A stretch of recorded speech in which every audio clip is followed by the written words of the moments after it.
Good morning, everyone. Welcome to day 6 of Story Times with Mr. Grimes. And today we're going to read Sir Dancealot by Timothy Knapman and Keith Robinson.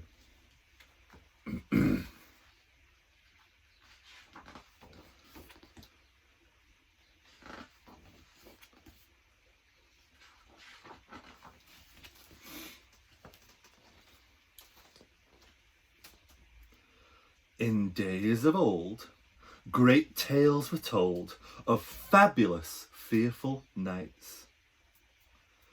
They fought all kinds of monsters, intense and thrilling fights. There was George the Bold, Ken the Mad, and Jeff, who had an itchy bot. But the bravest of them all was nimble-toed Sir Dancealot. I wonder why he's called Sir Dancealot. When he saw a fearsome fiend, he didn't shake or freeze, no. He stood up straight and called out clear, "Music maestro, please." Then, before the beast attacked, he'd grab it by the claw and say, "Let's dance, my lovely," as he spun it round the floor.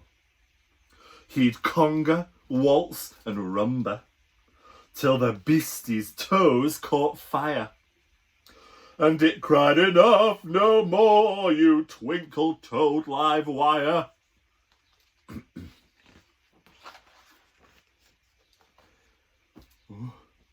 He boogied off the boggle snot. He jived away a troll. He beat 3 spooky ogres with his non-stop rock and roll. And so the land was safe and free, and you could give the frights to any passing monster just by saying, "Disco lights."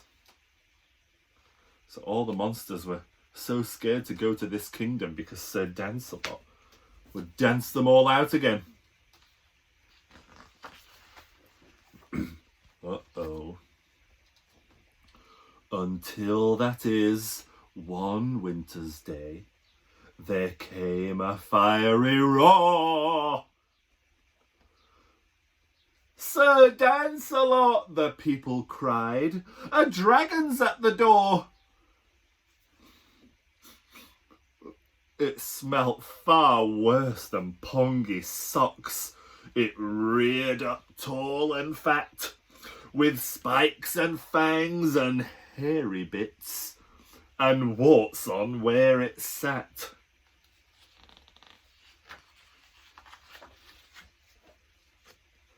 "Sir Dancealot," it sneered, "you worm, it's not your lucky day. I know how you win all your fights, so I've learned ballet. I can samba, I can foxtrot, I can cha-cha-cha. And of us two, I am the better dancer here by far. But just a simple dance-off, I would beat you in a trice. Therefore, to keep things interesting, I say, let's dance on ice." How do you think Sir Dancealot feels about dancing on ice?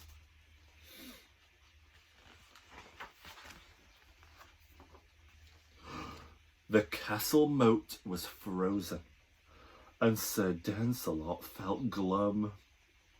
He worried that he'd slip and slide and fall flat on his bum.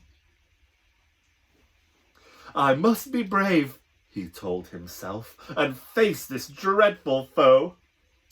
He looked it in its big green eyes and said, "All right, let's go."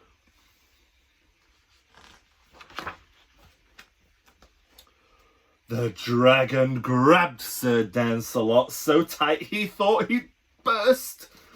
It did the tango on his toes, and then, this is the worst, it bopped and locked and body popped until its face went red.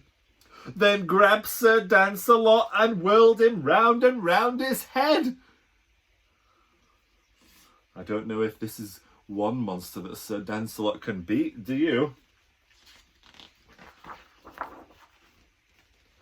Sir Dancealot felt dizzy.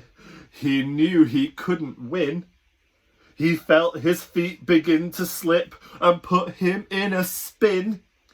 My skates, I've lost my balance, Sir Dancealot cried out, as he went sliding back and forth and down and round about.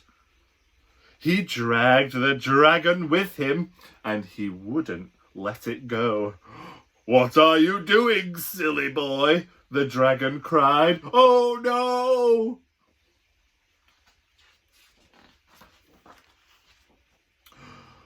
For as they both went sliding, their skates swish, slash and slice, and pretty soon they'd carved a great big hole in all that ice.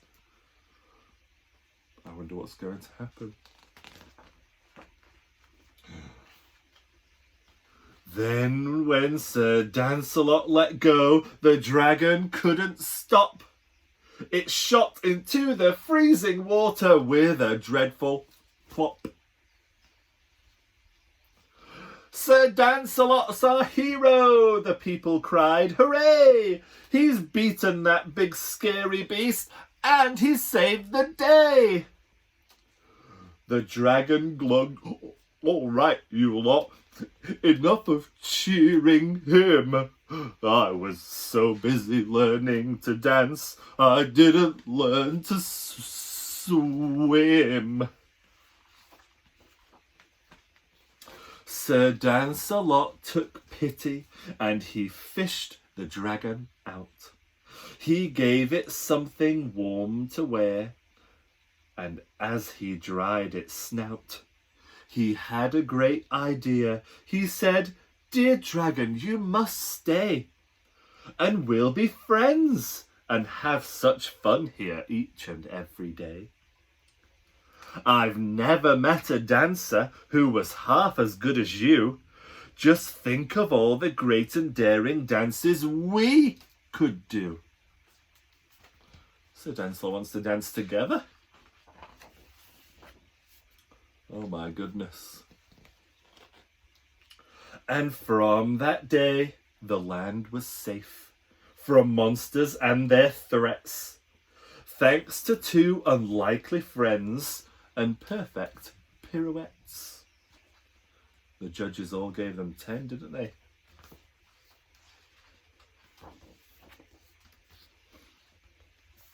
The end. That was Sir Dancealot by Timothy Knapman and Keith Robinson. And don't forget, there'll be some activities in the description below for you to complete about the book. Goodbye, everyone.